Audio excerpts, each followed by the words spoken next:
So this is the act. They had to report such activities to the U.S. Secretary of Commerce. That's really who controls the United States, the Department of Commerce. At least 10 days prior to and after undertaking the activities of what? Of weather modification. Failure can result in fines up to $10,000. Well, that's nothing today. All reports submitted to NOAA are compiled and then posted. So the activities, here's what they can do. Are we going to see it? They can seed and disperse any substances in the clouds or fog to alter the drop size, distribution, produce ice crystals or coagulation of droplets, and alter the development of hail and lightning, or influence in any way the natural development cycle of clouds on their environment. This is the activities that are subject to reporting. If they do any of these activities, this is from NOAA itself, NOAA.gov. The something, the NOAA.gov. Gina, what you reading? We're reading about NOAA.gov. We're reading from a government website. What's wrong with that? It's government. They like put everything out there in the open. We want to know what types of weather modification that they're using. I think it's wonderful, isn't it? It's absolutely wonderful that they provide this information for the public to investigate. They have to notify them if they use fires or heat sources to influence convective circulation or to evaporate the fog. If they modify the solar radiation exchange of the earth or clouds through the release of gases, dust, liquids, aerosols into the atmosphere. If they modify the characteristics of land or water surfaces by dusting or treating with the powders, liquid sprays, dyes, or other materials. If they release electrically charged or radioactive particles or ions into the atmosphere.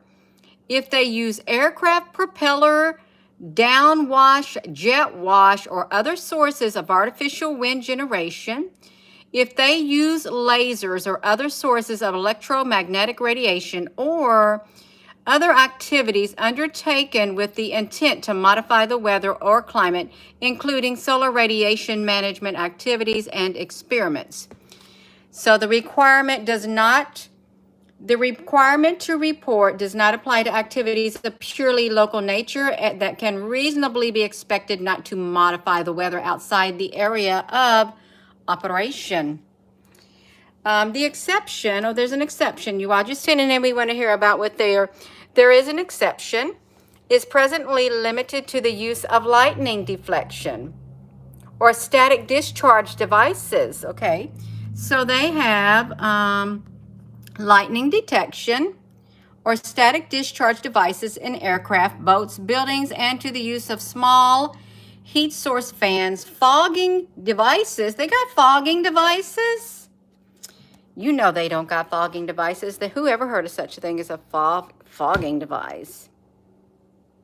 And aircraft downwash sprays to prevent the occurrence of frost in tracks or fields planted with crops. Also, the requirement to report. They have the requirement to report does not apply to the religious activities or other ceremony, rites, and rituals intended to modify the weather. So you don't have to report this if you claim. Look at this.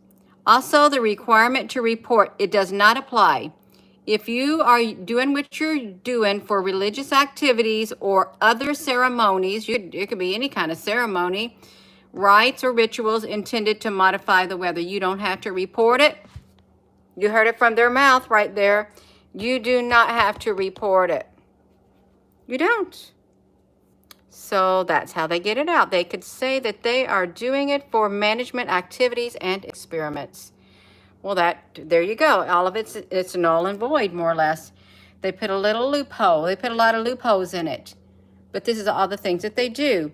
How do you submit it? Okay, what did they do? Augment snowpack. So they had a snowpack. They had increased their precipitation. See, there ain't no, okay, they did one recently. They did a marine barrier. Let's see about the marine barrier.